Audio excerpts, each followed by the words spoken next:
ఇవాళ తంత్ర మార్గం మానవుని అంతరంగంలో పుట్టే ఒక ఆహ్వానం. బయట నుంచి వచ్చిన ఆకర్షణ కాదు, లోపల శూన్యం తన మూలాన్ని గుర్తించుకోవాలనే మౌన కదలికను.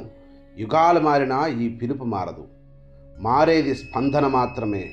నేటి కాలంలో ఈ పిలుపు వినిపిస్తుంది, కానీ మనిషి దానిని ఇచ్చే ప్రతిస్పందన విచిత్రంగా విభిన్నంగా అయిపోయింది.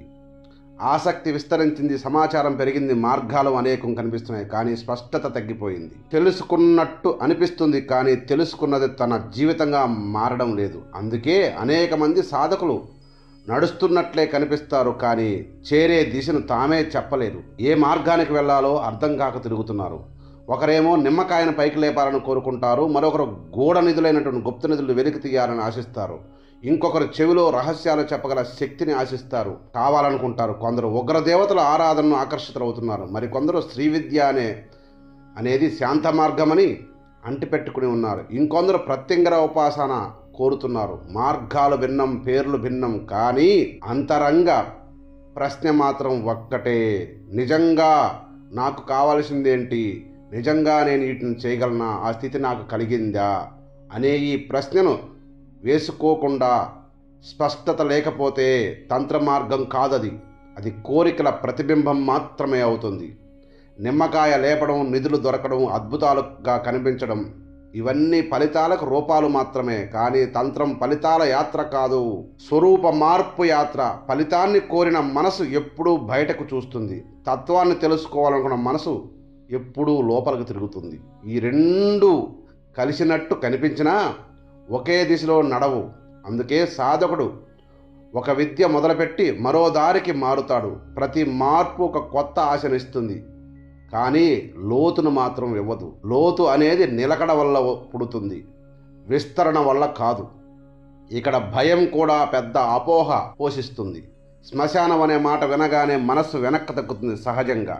ఎందుకంటే అది మరణాన్ని గుర్తు చేస్తుంది. అక్కడేవో భూత ప్రేత పిశాచాల నివాసం ఉంటాయని భయపడతారు. మరణం అంటే అహంకారాన్ని తెలియని అనుభవం. కానీ తంత్రం దృష్టిలో శ్మశానం ఒక ప్రదేశం కాదు, మనసు ఆగిపోవలసిన అంచు మాత్రమే. అక్కడ మనిషి తన నిర్మిత స్వరూపాన్ని కోల్పోతాడు. ఆ కోల్పోవడాన్ని అంగీకరించలేని వరకు సాధకుడు సాధన పైపైన మాత్రమే, ఉపరితలంలో పరిమితంగానే ఉంటుంది. ఇంట్లో కూర్చుని సాధన చేయడం తప్పు కాదు, కానీ అంతరంగం శ్మశాన స్థితికి పొందకపోతే అది కేవలం ఆచారంగా మిగులుతుంది, అనుభవంగా మారదు. సమాజం కూడా సాధకుని భయాన్ని పెంచింది. హెచ్చరికలు, అపోహలు, అర్ధసత్యాలు ఇవన్నీ కలిపి ఒక మానసిక గోడను నిర్మిస్తాయి. నిజమైన ప్రమాదం తెలియకపోవడంలో ఉంది. ఏది నిజం, ఏది అబద్ధం అనే విషయాన్ని తెలుసుకోకపోవడంలోనే నిజమైన ప్రమాదం ఉంది. తెలుసుకోవడానికి సిద్ధంగా లేకపోవడంలో కూడా ఉంది. జ్ఞానం వచ్చిన చోట భయం తగ్గుతుంది, కానీ ఫలితం మాత్రమే కోరిన మనసుకి జ్ఞానాన్ని ఆహ్వానించదని తెలుసుకోండి. ఇంకా లోతైన కారణం జీవనశైలి. నియమం లేని జీవితం, చంచల ఆహారం, విశ్రాంతి లేని మనసు, ఇవి సంకల్పాలని బలహీనపరుస్తున్నాయి. తంత్రం కేవలం మంత్రాల సమాహారం కాదు, అది శరీరము, మనసు, ప్రాణం ఒకే దిశ నిలబడింపజేసే స్థితి. ఈ సమన్వయం లేకపోతే సాధకుడు ప్రతిసారి ఒక కొత్త ఆరంభం చేస్తాడు, కానీ ఏది పూర్తి చేయడు, పూర్తి కాదు. అప్పుడు తనలో శక్తి లేదని అనుకుంటాడు. నిజానికి శక్తి లేనిది కాదు, దానికి నిలబడే స్థలం లేదు. ఇక్కడ గురువు పాత్ర ప్రారంభమవుతుంది. గురువు ఇవ్వడానికి సిద్ధంగా ఉంటాడు, ఎందుకంటే మార్గం ఎవరు దాచినా దాచిపెట్టేది కాదు, కానీ గురువు ఇచ్చేది దివ్య విద్య మాత్రమే కాదు, అన్ని విద్యలు ఇవ్వగలడు. ఆ విద్యలన్నిటినీ, గురువిచ్చిన విద్యలన్నిటినీ జీవితం చేసుకోవాల్సింది, జీవితంగా మార్చుకోవాల్సింది సాధకుడే. స్వీకరించే స్థితి లేకపోతే ఎంత ఉపదేశం ఉన్నా, లేదా ఎంత గొప్ప ఉన్నతి ఉపదేశం అయినా మనస్సులో నిలవదు. అనుభవం వస్తుంది, పోతుంది, జ్ఞాపకం మిగులుతుంది. ఆ జ్ఞాపకాన్ని శక్తిగా భద్రపరచుకోవడం మొదలవుతుంది. అక్కడి నుంచే పతనం మొదలవుతుంది. గుర్తుపెట్టుకోండి సాధకులారా. ఇంకా ఒక విషయం, కొందరు గురువు సమీపంలో ఉంటారు, ఆయన వద్ద ఉన్న క్షేత్రానికి పరివేస్తుంటారు. గురువు దగ్గర వచ్చినప్పుడే అదే క్షేత్రం. ఆ గురువు దగ్గరే ప్రశాంతంగా లేకుండా పక్కన ఉన్న క్షేత్రానికి పరిగిస్తున్నామంటే సమీప జీవన సత్యాన్ని సాధారణంగా భావించి దూరంలో రహస్యాన్ని వెతుకుతున్నట్టే. ఇది అజ్ఞానం మాత్రమే కాదు, మనసు స్వభావం సమీప నిశ్శబ్దంగా ఉంటుంది. ఎప్పుడూ సమీపం నిశ్శబ్దంగా ఉంటుంది. దూరం ఊహలకు ఆహ్వానం ఇస్తుంది. కానీ తంత్రం అనుభవం ఎప్పుడూ సమీపంలోనే ప్రారంభమవుతుంది. గురువు సమక్షంలోనే ఏర్పడే క్షేత్రం.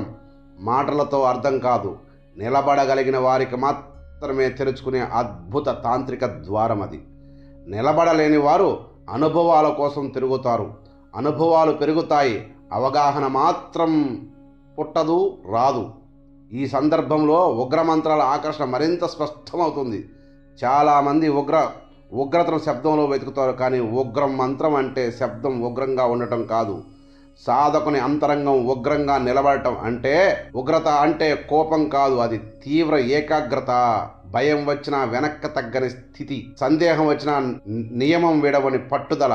ఈ స్థితి లేకుండా ఉగ్రమంత్రం కేవలం పునరావృతం మాత్రమే, నిరంతరం ఒక అక్షరాల సమూహాన్ని జపించుకున్నట్టే ఉంటుంది. కొందరు భయం పెరుగుతుంది, కొందరికి అలసట వస్తుంది, మరికొందరికి తాము పొందినట్టు భ్రమ కలుగుతుంది. కానీ ఇవి ఫలితాలు కావు, సమతుల్యతను సూచించే సూచికలు కూడా కావు. ఇది అసమతుల్యతకు కారణం. అందుకే ప్రశ్న, మంత్రం ఎవరికైనా సరిపోతుందా అనుకుంటారు. మంత్రం ఎవరికైనా సరిపోతుంది. మంత్రాన్ని సరిపోయే స్థితిలో నిలబడగలిగిన వారికి ఖచ్చితంగా సరిపోతుంది. ఏ మంత్రాన్నైనా సాధించవచ్చు. నీవు నిజంగా నిలబడగలను అని నీ అంతరాత్మలో స్పష్టతగా చెప్పుకుంటే ఆ స్థితి ఉన్న వ్యక్తులకి ఏ మంత్రమైనా సరిగ్గా సరిపోతుంది. సిద్ధమైన వారికి ఉగ్రం సహజంగా మారుతుంది. సిద్ధం కాని వారికి అదే భారంగా అనిపిస్తుంది. తంత్రం అందరికీ అందుబాటులో ఉన్నా అందరూ ఒకే దశలో దాన్ని మోయలేరు, ఆ బరువును ఎత్తుకోలేరు. ముందుగా మంత్రం కాదు, దాన్ని మోయగల అంతరంగాన్ని, ఆత్మస్థైర్యాన్ని నిర్మించుకోవాలి సాధకులందరూ కూడా. మొత్తంగా చూస్తే సమస్య గురువు లేకపోవడం కాదు, మార్గం దొరకపోవడం కాదు, స్వీకరించే స్థితి లేకపోవడం. నిలకడ ఉన్నవారికి అన్నీ ప్రత్యక్షమవుతాయి. నిలకడ లేనివారు ఉన్నదని ఊహించుకుంటారు. ఆ ఊహే మాయగా మారి వారిని మరింత దూరం తీసుకుపోతుంది. తంత్ర మార్గం ఆశ్చర్యాల మార్గం కాదు, అవగాహనతో కూడిన ఆశ్చర్యాల మార్గం. ఆశ్చర్యం చూసినవాడు మంత్రముగ్ధుడవుతాడు. ఆశ్చర్యాలన్నింటినీ అవగాహనగా పొందినవాడు మౌనమవుతాడు. మౌనం ఉన్న చోట తత్వం నిలుస్తుంది. అక్కడ పొందాల్సింది ఏదీ మిగలదు, కోల్పోయేది కూడా ఏమీ ఉండదు. శక్తి దూరంలో లేదు, నిలకడ దూరంలో ఉంది. నిలకడ వచ్చినప్పుడు ఆ ప్రదేశం మారదు, సాధకుడు మారతాడు. అదే తంత్రయాత్రకు నిజమైన ప్రారంభం. గుర్తుంచుకోండి నాయన, అందరూ కూడా నిలకడను సాధించండి. నేను ఇవాళ గమనించాను, చాలామందిని గమనించాను. ఎన్నెన్నో ఆశలతో మా కాడికి వచ్చారు, కానీ క్లారిటీ లేదు. కొందరు యక్షిణి అంటారు, కొందరు కర్ణపిశాచ అంటారు, కొందరు కర్ణవిద్యులు అంటారు, కొందరు అతి వినయం చూపిస్తారు, కొందరు రకరకాల మానసిక స్థితులు ఒకే సమాహారంగా నేను చూశాను. ఏ సమాహారంలో కూడా ఒక్క స్థిరమైన అభిప్రాయం లేదు. ఎప్పుడైతే సాధకుల్లో ఒక స్థిరమైన అభిప్రాయం డూ ఆర్ డై అనే విధంగా ఉంటున్నారో వాళ్ళకి మాత్రమే ఏ శక్తి అయినా సాధ్యమవుద్ది. అన్నీ సెక్యూర్గా చేయాలనుకునే వాళ్ళు ఇంట్లో కూర్చొని పెరుగన్నం తిని కూర్చోండి. సెక్యూరిటీ అనేది మంత్రశాస్త్రంలో ఉండదు. గురువును అపారంగా నమ్మితే కాపాడేది వేరు. ఎప్పుడో ఒకసారి ఒక మంత్రాన్ని తీసుకెళ్ళి చేస్తే ఆ మంత్రం నీకు బంధంగా మారుతుంది తప్ప గురువుకు అనుబంధం మరియు గురువుకు అనుసంధానం నిరంతరం కనెక్షన్లో ఉన్నప్పుడు మాత్రమే ఏ సాధనైనా, ఏ శక్తి అయినా సాధకుడికి ఫలిస్తుంది. గురువు అయితే మంత్రం ఇస్తాడు, నేను దీన్ని తీసుకెళ్ళి ప్రపంచంలో ఏదో సాధిద్దాం అనుకుంటే కూడా సాధించుకోవచ్చు కొంతవరకు, గురువును నమ్ముకొని ఉంటే. అక్షరాలే కదా అని ఒక మూట మొయ్యొద్దు. ఆ గురువు, ఈ గురువు, ఏ గురువు ఇలా తిరగొద్దు. ఎక్కడైనా ఒక చోటే ఉండండి, ఒక గురువు దగ్గరే ఉండండి, స్థిరంగా సాధించుకోండి. పరిగెత్తాల్సిన అవసరం లేదు. గురువు అన్నీ ఇవ్వడానికి సిద్ధంగా ఉంటాడు. అన్నీ తీసుకునే అర్హత నీకుందో లేదో తెలుసుకుని మసులుకో. సర్వే జనా సుఖినో భవంతు.